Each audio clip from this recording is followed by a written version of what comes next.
அனைவருக்கும் வணக்கம். நான் நந்தினி. இன்று இருக்கக்கூடிய சில முக்கியமான டிஃபென்ஸ் அப்டேட்ஸை பார்க்கலாம். இந்தியா பாகிஸ்தான் போர் நிறுத்தத்திற்கு பிறகு பிரதமர் மோடி இந்திய ராணுவ வீரர்களை சந்திச்சு பேசியிருக்காரு. அப்போது பாகிஸ்தானுக்கு ஒரு முக்கியமான மெசேஜ் கொடுக்கப்பட்டிருக்கு. இந்தியாவுக்கு எதிராக பாகிஸ்தான் பயன்படுத்தின சீன ஏவுகணை. இந்தியா கொடுத்த பதிலடி சீனாவையும் ரொம்பவே பாதிச்சிருக்கு. அது எப்படி? ஆபரேஷன் சிந்தூர் நடவடிக்கையின் போது ரஃபேல் போர் விமானத்தை நம்ம நாடு பறிகொடுத்ததா அப்படிங்கிற ஒரு கேள்விக்கு ஏர் மார்ஷல் கொடுத்திருக்கக்கூடிய பதில். போர் நிறுத்தத்துக்கு பிறகு பாகிஸ்தான் வெளியிட்டிருக்கக்கூடிய ஒரு முக்கியமான அறிக்கை. இந்த பதிவுல விரிவா பார்க்கலாம். முதலில் பாகிஸ்தானை கதறவிட்ட நம்ம நாட்டோட விமானப்படையினர் மற்றும் ராணுவ வீரர்களை பஞ்சாப்ல இருக்கிற ஆதம்பூர் விமான தளத்துல இன்னைக்கு பிரதமர் மோடி சந்தித்து பாராட்டியதோடு அவங்களோட கலந்துரையாடி இருக்காரு. பிரதமர் மோடி சென்ற இந்த விமானப்படை தளம் அப்படிங்கிறது பாகிஸ்தான் தாக்க முயற்சி செய்து தோல்வியடைந்த ஒரு இடம். ஆதம்பூர் சென்ற மோடி அங்கு ராணுவ வீரர்களோடு கலந்துரையாடி இருக்காரு. அப்போது உங்களுக்கு எப்போதும் இந்தியா நன்றியுணர்வுடன் இருக்கும். பாகிஸ்தான் குறிவைத்து தாக்க நினைத்த விமானப்படை தளத்தில் இந்த ஆதம்பூர் விமான தளமும் ஒன்று. ஆனால் நம் நாட்டு படை வீரர்களும் வான்வெளி பாதுகாப்பு அமைப்பும் அந்த தாக்குதலை முறியடித்தது. இந்த வெற்றிக்கு நீங்கள் தான் காரணம் அப்படின்னுட்டு பாராட்டுக்களை தெரிவிச்சிருக்காரு. மேலும் அவங்களுடைய துணிச்சல் மிக்க செயல்களை எடுத்து சொல்லி இந்தியா எப்போதுமே நன்றியுணர்வுடன் இருக்கும் அப்படின்னு ஊக்கப்படுத்தியிருக்காரு.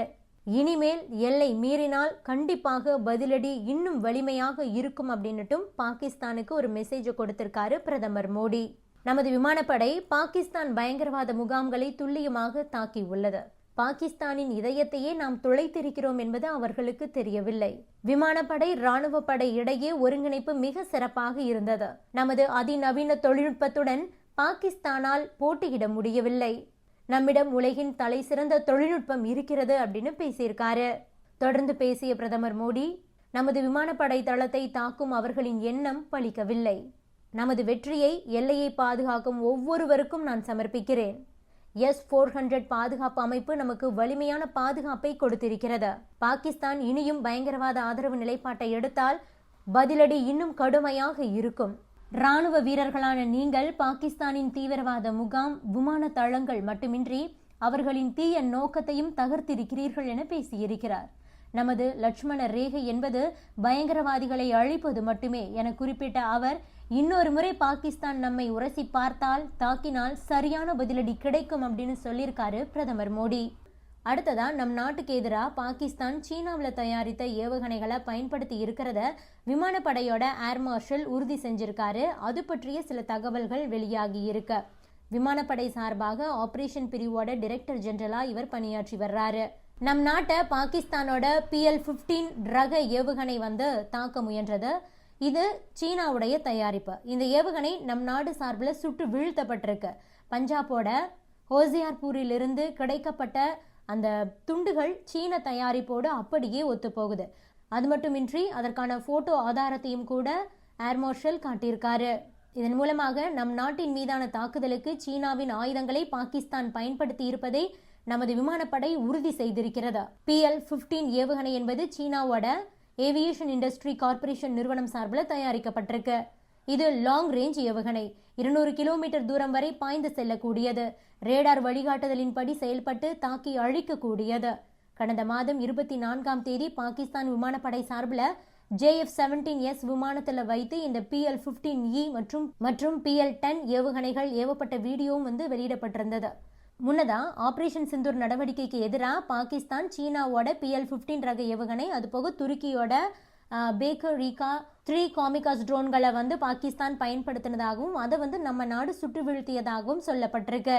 சீனா, துருக்கி இவங்க 2 பேருமே பாகிஸ்தான் ஆதரவாளர்கள். இந்த 2 நாடுகளிடமும் பாகிஸ்தான் நல்ல நட்புறவை வளர்த்துக்கிட்டு ராணுவம், வர்த்தகம் உள்ளிட்ட வெவ்வேறு துறைகளிலும் சேர்ந்து செயல்பட்டுக்கிட்டு இருக்காங்க. தற்போது இந்தியா பாகிஸ்தான் போர் நிறுத்தப்பட்டிருக்கிறதுனால சீனாவுடைய பாதுகாப்பு பங்குகள் அப்படிங்கிறது குறிப்பிடத்தக்க அளவு சரிவு சந்திச்சிருக்கு. நேத்து மட்டுமே 9% பங்கு அந்த நாட்டு பாதுகாப்பு நிறுவனங்கள் இழந்திருக்கு. ஆக இந்தியா பாகிஸ்தான் போர் நடக்கிறது அப்படிங்கிறது சீனாவுக்கு ரொம்பவே லாபமான ஒன்றுதான். அடுத்ததா பாகிஸ்தானுக்கு எதிரான ஆபரேஷன் சிந்தூர் நடவடிக்கையின் போது ரஃபேல் போர் விமானத்தை நம்ம நாடு பறிகொடுத்ததா அப்படிங்கிற ஒரு கேள்வி கேட்கப்பட்டிருக்கு. அதற்கு ஏர் மார்ஷல் ஏகே பார்த்தி என்ன சொல்லியிருக்காருன்னா, இழப்பு என்பது போரின் ஒரு பகுதியாக இருக்கும் அப்படிங்கிற ஒரு பரபரப்பான பதிலை கொடுத்திருக்காரு. நாம் போர் சூழலில் இருக்கிறோம், இழப்புகளும் அதன் ஒரு பகுதிதான். அதில் நாம் நமது இலக்கை அடைந்து விட்டோமா என்பதுதான் கேள்வி. இதற்கான பதில் ஆம். பயங்கரவாதிகளின் முகாம்கள் அழிக்கப்பட்டிருக்கின்றன. இதனால் இந்த நேரத்தில் அதை பற்றி கருத்து தெரிவிக்க விரும்பவில்லை. ஏனெனில் நாம் இன்னும் போரில் தான் இருக்கிறோம். இதனால் எதிரிக்கு சாதகமான வாய்ப்பை வழங்கிவிடக் கூடாது. எங்கள் விமானிகள் அனைவரும் பத்திரமாக வீடு திரும்பி விட்டனர் அப்படின்னு சொல்லியிருக்காரு. போர் சூழலில் இழப்புகள் ஒரு பகுதியாக இருக்கும்னு மட்டும் அவர் பதில் சொல்லியிருக்காரு. ஆம் இல்லை அப்படிங்கிற எந்த ஒரு நேரடியான பதிலையும் அவர் கொடுக்கல. அடுத்ததா இந்தியா பாகிஸ்தான் இடையேயான சண்டை முடிவுக்கு வந்திருக்கக்கூடிய நிலையில 3 நாட்கள் ஆனதுக்கு அப்புறமா பாகிஸ்தான் தரப்பு ஒரு அறிக்கையை வெளியிட்டிருக்காங்க. அதுல என்ன சொல்லப்பட்டிருக்குன்னா, இந்தியாவோட தாக்குதல்ல எத்தனை வீரர்கள் கொல்லப்பட்டிருக்காங்க அப்படிங்கிறது பாகிஸ்தான் மூலமா அதிகாரப்பூர்வமா தெரிவிக்கப்பட்டிருக்கு. இந்தியாவுடைய தாக்குதலால 11 பாதுகாப்பு படையினர் கொல்லப்பட்டிருக்கிறதாகவும் 78 பேர் காயமடைந்ததாகவும் அதில் தெரிவிக்கப்பட்டிருக்கு. கொல்லப்பட்டவர்கள்ல 6 பேர் ராணுவ வீரர்கள், மீதமுள்ள 5 பேர் விமானப்படை வீரர்கள். Subscribe to One India and never miss an update.